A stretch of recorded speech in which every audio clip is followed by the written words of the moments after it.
मतलब कांड होने से बचाया जाए। हाँ प्रोजेक्ट उसमें तो यही बोला था ना कि 800 करोड़ जनसंख्या 60 साल बचेगी। हाँ 67 बाकी तो गई। हाँ। नहीं प्रभु, ये प्रिडिक्शन पे मेरे को कितनी पॉपुलेशन बचेगी ये पता नहीं। मतलब देखिए, बहुत सारा जो जनता है यूएस वगैरह का मारा जाएगा, मृत्यु होंगी बहुत सारी। बट मैं बस इस ये फिगर से इस अकॉर्डिंग टू भविष्य मालिका वो लोग शायद प्रिडिक्शन ये किया गया है जो कि जगन्नाथ भगवान के कुछ भक्त थे उन्होंने भविष्य मालिका लिखी उसके अकॉर्डिंग बात कर रहे थे। हम्म, पता नहीं कितनी करेक्ट है कितनी। अनिरुद्ध दास बाबा यदि है ना वो 192 वाले उन्होंने बोला है।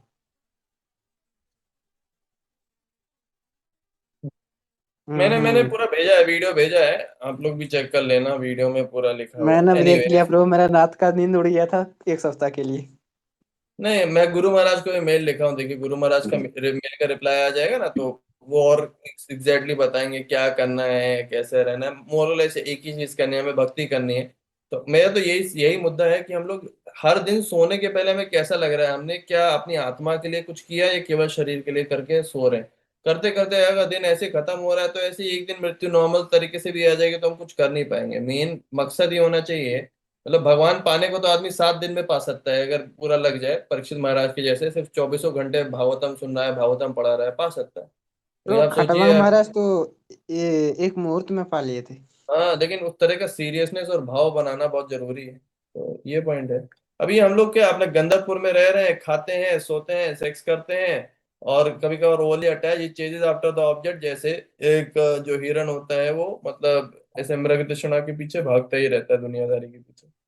कितने श्लोक हो गए थे इसके, हमको याद नहीं आ रहा, ये सब पढ़ाया तो था हमने। हाँ,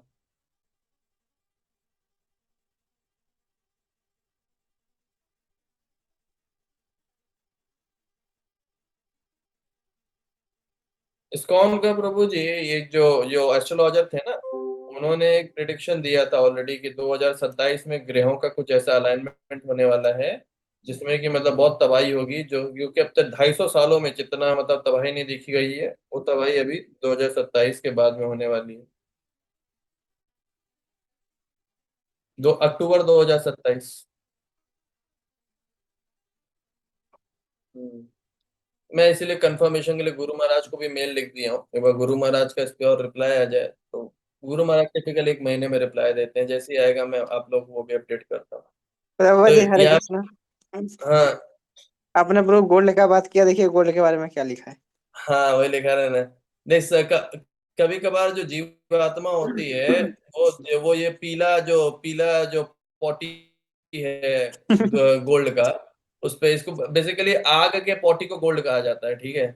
लेकिन मैं आपको सही बताऊं, आज मैं गया था ऐसे सुनार के दुकान में, जो कि चांदी बहुत बढ़ गया था ना, मैं बेच रहा था। हम्म। तो वो एक बिस्किट दिख रहा है, एक बिस्किट का कीमत कितना था सोने का, 7,75,000। कह रहा है एफडी वगैरह से अच्छा है ये सोने का बिस्किट आप खरीद के डाल लो, उसके बाद देखो रेट कितना बढ़ने वाला है। एक्चुअली में बढ़ेगा, एक्चुअली में बढ़ेगा। मतलब हम्म। सोना अभी अभी बहुत ज्यादा बढ़ गया है, ठीक है। अभी अगर अगर वॉर वॉर होगा ही होगा, जो हमको 100% पता है होगा, है ना। हम्म। मतलब कितना डिस्ट्रक्शन होगा ये तो पता नहीं, लेकिन वॉर जरूर होने वाला है ना, प्रभु जो जी वॉर होगा। इन्वेस्ट वाला आप एक बार हमें समझ में नहीं आएगा अभी गीता आप पढ़ शिला लेते। प्रभुपाद के भी इकोनॉमिक्स से लेक्चर देखिएगा ना, शिला प्रभुपाद इकोनॉमिक्स में बहुत क्लियर क्लियर बता रहे हैं। ये जो पैसा अभी ईरान में देखिए, जब वॉर हुआ ना, तो ईरान का जो पैसा था लगभग मतलब इतना ज्यादा गिर गया। मतलब अगर आप यहाँ अपने भारत के 1 रुपए का सिक्का फेंकिए ना, तो ईरान का 10,000 रुपए आ जाएगा आपके पास। इतना ज्यादा मतलब ईरान का पैसा गिर गया। तो ये बेसिक से गणित मैं आपको बता रहा हूँ। तो पैसा जो होता है ना, जर्मन में भी आप देखिएगा, जब वॉर वॉर हुआ था, ग्रेट डिप्रेशन हुआ था ना, एक ब्रेड का कीमत 10-10 हजार रुपए, इतना हम्म। इतना इतना हो नहीं जाता है। तो तो इकोनॉमिक्स पढ़े हैं तो ये समझ में आ रहा है पर इन्वेस्ट कैसे करते हैं वो नहीं पढ़े उसमें। इन्वेस्ट ज्यादा बहुत दिमाग हाईफाई नहीं लगाना, सिंपल सा बुद्धि लगाना है। सबसे सेफ इन्वेस्टमेंट क्या है? प्रोपाल ने एक ही चीज बताया था, अभी आरबीआई का जो पैसा भी है ना, वो उसका कोई बेसिस नहीं है। मतलब जितना मन चाहे उतना छापते जा रहे हैं, छापते जा रहे हैं, छापते जा रहे हैं, है ना। लेकिन पुराने जमाने में गोल्ड स्टैंडर्ड माना जाता था, जितना सोना है उसी हिसाब से हम्म। करना है, राइट। तो गोल्ड वो अभी वो सर्टिफिकेट। स्टैंडर्ड फॉलो नहीं हो रहा है, ठीक है। तो मोरलेस अभी ना सरकार बस अपने नाम पे छापते जा रही है पैसा, लेकिन इस पैसे का कोई वैल्यू नहीं। तो वही मैं ये बेसिकली बता रहा हूँ कि भाई अगर वॉर वॉर हो रहा है, कुछ हो रहा है ना, तो जो पैसे का कीमत होगा वो बिल्कुल जीरो हो जाएगा। ठीक है।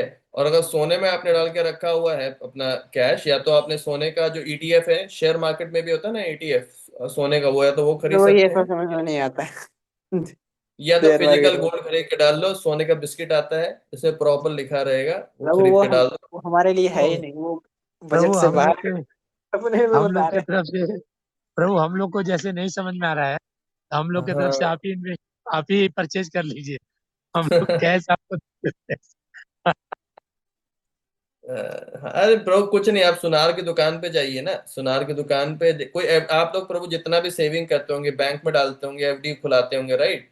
हम तो कह रहे हैं एक एक अपना एक सोने का बिस्किट आता है, जिसको आप बेचेंगे तो बिल्कुल 100% सोने के रेट पे ही लेगा। एक सोने का बिस्किट आता है, अलग अलग उसके पास रखे होते हैं, 10 ग्राम का 1 लाख का आता है, 20 ग्राम का 2 लाख का है, इस तरीके का है। तो और अभी सोना थोड़ा सा गिरेगा, जब गिरेगा तब खरीद सकते हैं। बस अभी अभी बहुत टॉप पे पहुंच गया है ना, अभी थोड़ा सा फिर गिरेगा, फिर जब उठेगा, जब गिरेगा लगभग, तब खरीद सकते हैं। हम्म, हैं। थोड़ा सा सस्ता होगा, थोड़ा सस्ता होगा तब खरीद के अच्छे से सेविंग को डाल दीजिए, ठीक है। मतलब मोर और लेस जब अभी पैसे का कीमत गिरेगा, बट सोने का इतना नहीं गिरने वाला जितना हमारा, अगर वॉर वॉर होना शुरू हुआ ना, इंडियन रुपीस इतना गिर जाएगा ना, हमारा मतलब हालत रहने खाने की हालत खराब हो जाएगी। इसीलिए, और भक्ति अभी और स्ट्रॉन्ग करनी है हम लोगों को, इसीलिए मैं तो जॉब वॉब भी नहीं कर रहा हूँ, भाड़ में जाए दुनियादारी भक्ति करते हैं। तो ये प्रभु देखिए। शादी शादी का जो हाँ, ज्वेलरी है प्रभु, शादी का जो ज्वेलरी है, शादी में जो हाँ, मिला है या चढ़ा है, तो उसका वैल्यू प्रभु बिस्किट का ज्यादा रहेगा ना इस दरमियान। हाँ, पर वो बिस्किट का ज्यादा रहता है। जो शादी का ज्वेलरी होता है ना, उसमें शायद ये सुनार लोग ना 25% ऐसे काट के देता है, क्योंकि पता नहीं, उसमें वो बोलता है कि थोड़ा वो वर्क हुआ है या वो हुआ है वगैरह वगैरह, तो 100% आपको नहीं देगा, है ना। जी प्रो बिस्किट प्रो 24 कैरेट का होता है शायद, आई थिंक। हाँ, और 24 कैरेट ये जो का, होता है, 24 कैरेट का शुद्ध गोल्ड जो होता है, उसका होता और ये प्रो है ना। 18 to 22 कैरेट्स तक ही बनता है, उसके बाद नहीं बनता है। 22 हाईएस्ट हो गया, उतना तो देता ही नहीं। 18 देता है, 18, 15, 16। 22 कैरेट, 18 कैरेट, हाँ यही सब गेम चलता है। उससे भी आज मक्कारी लोग तो उससे भी कम कम का 12 12 कैरेट का भी बनता है ना। तो पर ये देखिए, जब बहुत ज्यादा सोना आ जाता है, सोने से क्या होता है, आदमी का जब बहुत ज्यादा ऑपुलेंस बढ़ता है तो क्या ईर्ष्या बढ़ती है। और इससे क्या होता है, अगर कोई भक्त नहीं है तो पैसा कहाँ खर्चा करेगा, ये चार नियम तोड़ने में तो करेगा, दारू लेके आएगा, बहुत सारा नॉनवेज खाएगा, वैश्यालयों में जाएगा, ठीक है, या तो जुए में उड़ाएगा पैसा, है ना। जो मतलब बहुत ज्यादा जिनके जो, अब भक्त हो गए तो आप ये चार चीज कर ही नहीं सकते, है ना। तो those whose minds are overcome, जो जो रजोगुण और से बहुत ज्यादा जिनका भरा हुआ है ना, उनको केवल सोना ही सोना, हर चीज में मजा आता है।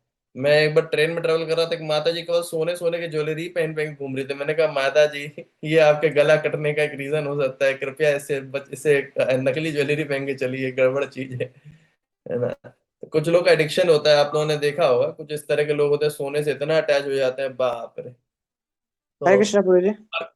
हाँ, हमारे यहाँ पर वो देवघर बाबा धाम में दर्शन के लिए ही आए थे, गोल्ड मैन नाम करके, न्यूज में भी छपा था। वो 5 किलो सोना लाद के लाए थे शरीर पे, गहना के रूप में। तो अब देखिए परीक्षित महाराज क्या बोल रहे हैं ऐसे लोगों के बारे में, कि कलयुग में बताया था कि भाई फटाफट छोड़ दो, तो कलयुग ने कहा यार, तुम्हारे राज में तो ना वैश्यालय है, ना ना मधुशाला है ना, ना यहाँ पे मतलब नॉनवेज काटा कटी हो रही है, ना यहाँ पे कोई कसीनो है, ना कोई यहाँ पे गैम्बलिंग कर रहा है। तो कलयुग ने कहा हमको कोई जगह तो दीजिए रहने। परीक्षित महाराज ने कहा ठीक है ठीक है, जहाँ सोना है ना वहां पे चले जाओ। जहाँ बहुत सारे लोग सोना इकट्ठा करके रख रहे हैं ना, तो कल ही वहां पे भी आ जाता है। इसलिए घर पे जो लोग बहुत ज्यादा सोना ज्वेलरी इकट्ठा करते हैं, वहां पे कली का वास तो है ही है। क्योंकि gold encompasses the four principles of sin, therefore according to spiritual life gold should be avoided as far as possible, है ना। तो ये जो रियल पॉइंट है ना, अभी आप लोग दिमाग में आ रहा होगा, प्रभु ये क्या बातें चल रही हैं। हाँ, बोलिए। प्रभु जी, ये जैसे परीक्षित महाराज ने बोला कि उनको कि आप जहाँ सोना है महाराजा, पर वो तो खुद राजा थे प्रभु। तो राजा में तो राजकोष होता है, राजकोष में तो सोना होता ही है, तो फिर उन्होंने कैसे बोल दिया? तो इसीलिए तो जैसे ही प्रभु उन्होंने ऐसा बोला ना, तो ऐसा बोलते हैं कि उनके मुकुट भी वो सोने के ही पहने हुए थे, ठीक है। तो तब हम्म। कली उनके सर पे और ऐसे आ गया था, ठीक है। तो ये उसी तो के प्रभु बाद वही फिर बात हो गया, आ बैल मुझे मार। हाँ, ये किस्मत में लिखा ही था। तो लास्ट लास्ट में आपको सुख, असली सुख आपको तभी मिलेगा जब आप ये धन दौलत ये सबसे थोड़ा परे उठेंगे, साइड में जाएंगे, राइट।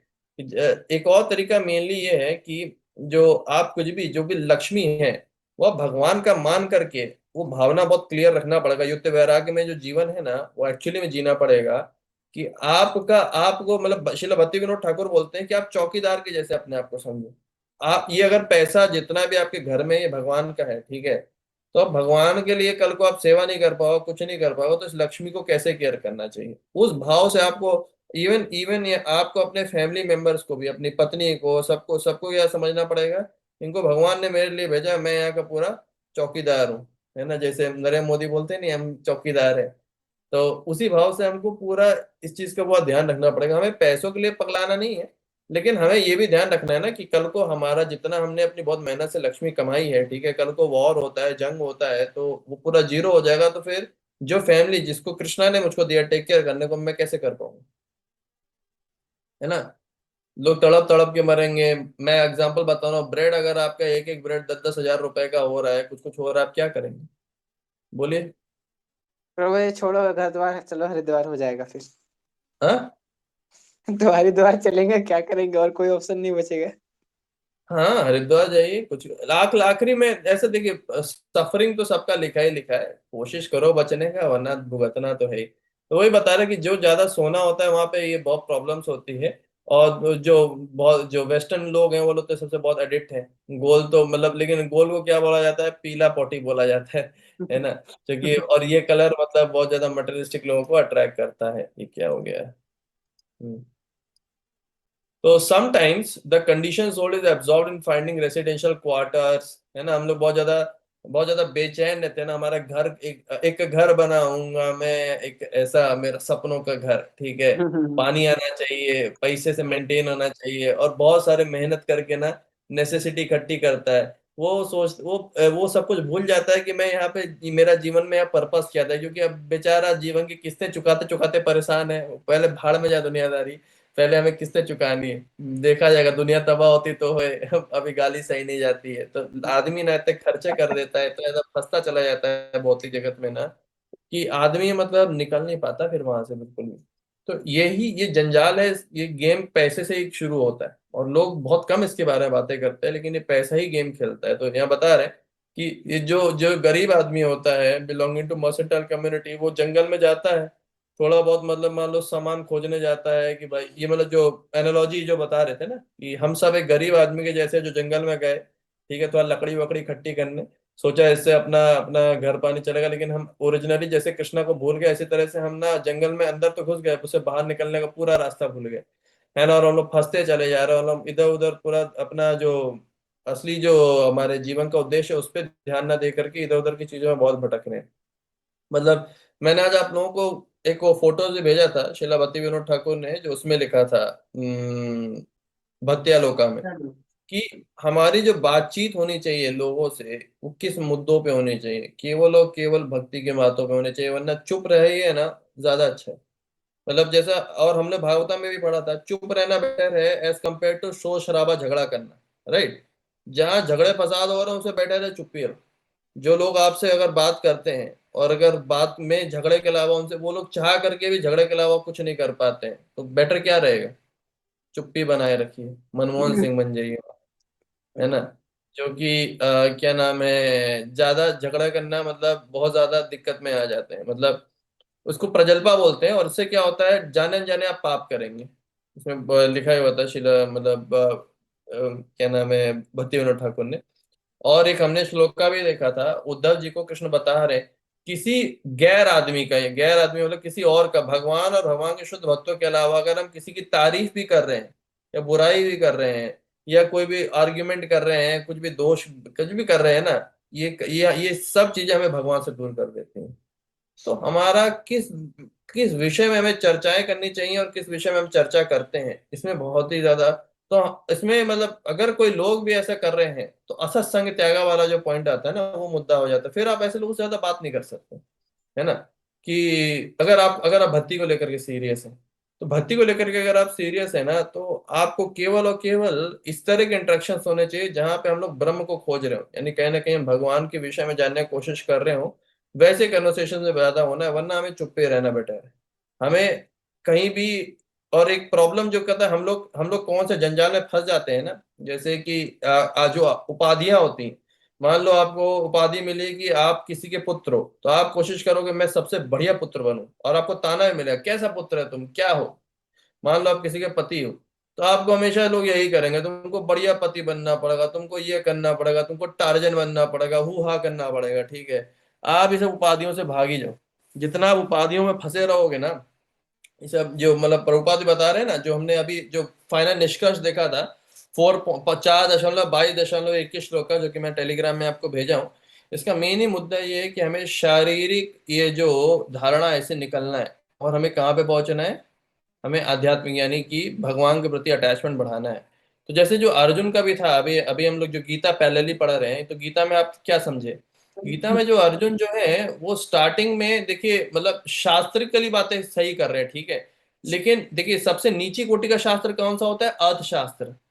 अर्थशास्त्र मतलब क्या हो रहा है कि मतलब अर्थशास्त्र के हिसाब से ये चीजें सही हैं, ये चीजें गलत हैं, ठीक है। अर्थशास्त्र के भी ऊपर कौन सा शास्त्र होता है, धर्मशास्त्र। तो धर्मशास्त्र जो होता है वो अर्थशास्त्र के ऊपर की बात, जो अर्जुन जो बातें कर रहे थे कृष्णा के साथ में, वो धर्मशास्त्र के हिसाब से बातें कर रहे थे। लेकिन कृष्णा ने सीधा उनको गलिया दिया।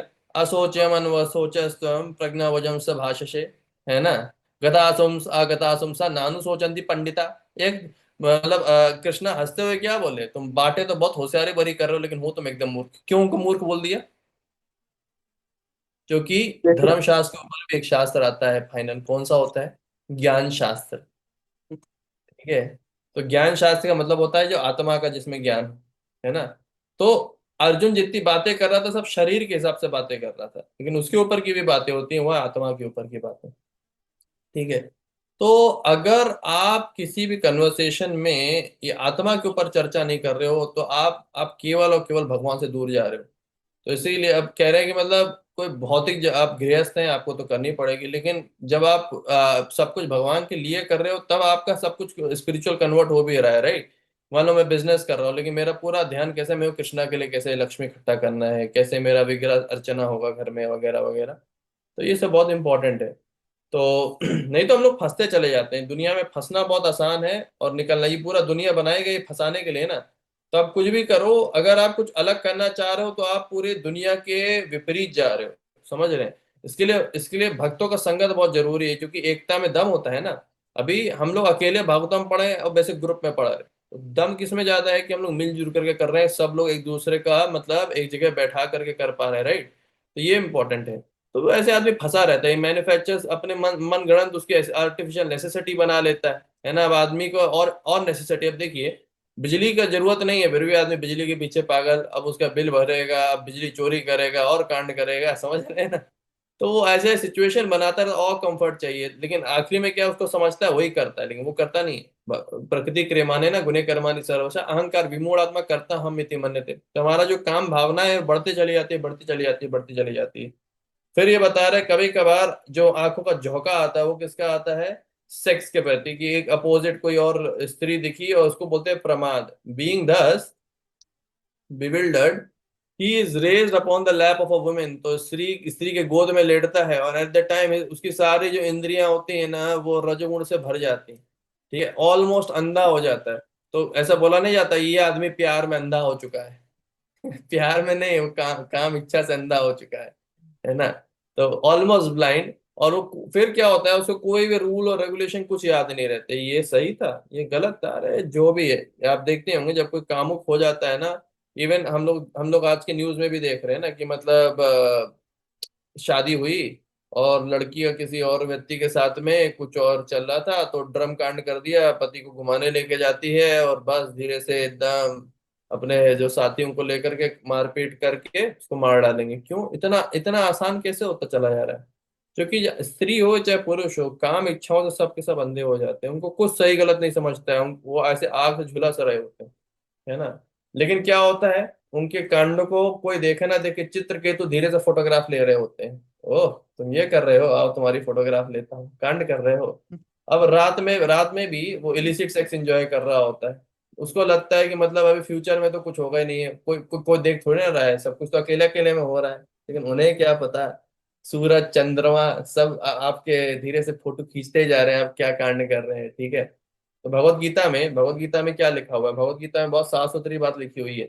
मतलब इलिसिट से एक होता है कि सही तरीके का सेक्स क्या होता है, गलत तरीके का सेक्स क्या होता है। तो भगवत गीता में क्लियर भगवान ने बोल रखा है, केवल और केवल बच्चा कोई अगर प्रोड्यूस करने के लिए सेक्स कर रहा है बिना किसी इंजॉयमेंट के लिए, वही मतलब सही का सेक्स है। बाकी जो सेक्स होता है वो रूल एंड रेगुलेशन के खिलाफ होता है ना। ये यहाँ तक कि इसके उदाहरण में शिला प्रपात जानवरों का भी उदाहरण देते हैं। जानवर तक अगर सेक्स करते हैं तो उससे बच्चा पैदा करते हैं, उनकी जिम्मेदारी उठाते हैं। एकमात्र आदमी ही है ऐसा जो सेक्स करेगा और बच्चा पैदा नहीं करेगा। इससे क्या होता है कि मतलब और पाप अपने अंदर कंटेमिनेशन बढ़ाता चला जाता है। तो जो मटेरियलिस्टिक पर्सन होता है does not believe that everything is manage in nature, it does not know that if it does something. जो भौतिकवादी व्यक्ति होता है उसको लगता नहीं कि सब कुछ भगवान मैनेज करे, उसको लगता है कुछ गलत करेगा भी तो कुछ होगा नहीं, है ना। लेकिन उसको नहीं पता उसकी एक हरकतों को जो देवी देवता लोग ना नोट कर रहे हैं अपनी डायरी लेकर के। तो दिग्भ्रमाज होते हैं, वो सब होते हैं ना। तो पॉइंट है कि और सबसे ऊपर मतलब कोई बोलता है, प्रभुपाद एक डिस्कशन में कर रहे थे कि क्रिश्चियन बोला था मैं कर्म में नहीं मानता, कि मैं जो भी कर्म करूँ उसको देख कौन रहा है। तो परमात्मा का जो श्लोक आया था, उपदृष्टा अनुमंता चा, भगवान हर चीज को उपदृष्टा है, सब कुछ देख रहे हैं तुम क्या कर रहे हो। तुम्हारे हृदय में भगवान है, वो सब देख रहे हैं। लोग कहते हैं ना भगवान देख रहा है, भगवान एक्चुअली में देख रहा है। भगवान देख रहा है आप क्या करो क्या नहीं कर रहे हो, और आपको उसका रिजल्ट जरूर मिलेगा, ठीक है। अब क्या है, आप अज्ञानता में करो या ज्ञान के साथ में करो, आप जो कांड कर रहे हो उसका रिजल्ट डेफिनेटली आएगा, ठीक है। कहाँ गिरा? हाँ, क्या बोल रहे हैं आप प्रभु? हाँ। कुछ नहीं प्रभु, वो आनंद जो है ना कुछ कुछ बुक्स गिरा दिया, उसी को डांट रहे थे। अच्छा अच्छा अच्छा। तो जैसे अभी आप डांट रहे हैं ना, आप अगला डांट आपको भी यही पड़ेगा आकर के घूम करके। तो नहीं अब प्रभु, कृष्णा बुक पढ़ा हुआ था, उस पे वो मोबाइल रख के रखा हुआ था, कृष्णा बुक को गिरा दिया। क्या ही बोले। नहीं, फिर तो आनंद को पाप पड़ेगा। अच्छा, आप तो बचा रहे हो उसको। एनीवेज, जो व्यक्ति होता है जो ये इलिसिट सेक्स एंजॉय कर रहा होता है, क्योंकि मतलब असल में देखिए, आदमी कितना एग्जाम्पल के लिए सेक्स करेगा, कुछ भी करेगा, या बहुत अच्छा खाना खाएगा, नींद लेगा, ये सब शरीर के लिए, ठीक है। जब आदमी ये समझ जाएगा यार मैं तो शरीर हूं ही नहीं, यार ये जो मस्ती है जो भी आप कर कहते हो वट एवर एंजॉयमेंट, ये तो शरीर के लिए है। इस शरीर, ये मैं मर जाऊंगा तो भी ये शरीर तो ऐसे कैसे पड़ा रहेगा, ठीक है। तो बस एक ढंग से मैं एक पिक्चर देख रहा हूँ, पिक्चर में एक होता है ना जब वीडियो गेम में वाइब्रेशन सारा कुछ आ रहा है तो हमको पता चलता है अच्छा ऐसा ऐसा कुछ हो रहा है। बस ये ट्रिगर पाने के लिए बस हम लोग इतना पागलपंती दुनिया में फंस जाते हैं, चक्कर गोल गोल घूमते रहते हैं, ठीक है। उसको लग एक्चुअली में केवल और केवल हमारा सुख केवल हमारे मन ही में रह जाता है ना। जैसे एक दो प्रेमी होते हैं, वो सोचते हैं हम लोग खूब मिलेंगे या खूब सेक्स होगा, ये होगा वो होगा, अरे बस मन ही मन में इन सबका सब रहता है। जब फिजिकली सब कुछ होता है ना, उनको समझ में आता है कुछ नहीं, है ना। तो a person enjoys illicit sex, जो बुद्धू अपने जो अंधा होता है ना अपने डिजायर से, और उसको लगता है कोई देखा थोड़ी ना, मैंने कांड कर दिया किसी ने देखा नहीं। मैंने जैसे आपको एग्जांपल बताया था, मायापुर में कॉन्डम्स पाए गए, है ना। अब मायापुर जैसे धाम में प्रभुपाद प्रभुपाद के जमाने की बात है, एक व्यक्ति विग्रह अर्चना करते थे, शायद नरसिंह देव का अर्चना करते थे, या शायद राधा माधव का जो भी था। तो वो आए कि मेरी पत्नी को ना मतलब एक बच्चा चाहिए। तो वो प्रभुपाद ने कहा हाँ हाँ, मतलब वो कामुक हो गई, नहीं नहीं प्रभुपाद उसको तो बच्चा चाहिए, हाँ हाँ दोनों एक ही बात है, उसका काम भावना बहुत बढ़ चुका है। प्रभुपाद ने कहा ठीक है, मायापुर में नहीं बच्चा होना चाहिए, आप मुंबई जाओ या कहीं ऐसी जगह जाओ, यहाँ से आप बच्चा नहीं प्रोड्यूस करना है। तो सोचिए प्रभुपाद इतना स्ट्रिक्ट थे, और आज के जमाने में मायापुर में क्या हो रहा है, मतलब जो डिवोटी से क्वार्टर्स है वहां से कॉन्डोम्स पाए जा रहे हैं। तो स्टैंडर्ड गिरता चला जा रहा है, स्टैंडर्ड गजब का गिर रहा है। और लोगों को लग रहा है हमें तो कोई देख ही नहीं रहा है, हम तो इतना कांड कर रहे हैं, हमारे पाप किसी को पता चलेंगे नहीं। द देयर फॉर इसलिए लोगों को कलयुग में अलग अलग रूप में हमको पनिशमेंट मिल रहा है ना। क्योंकि जो सारी जो एक्टिविटी है वो कोई ना सारे भगवान के एजेंट देख रहे हैं।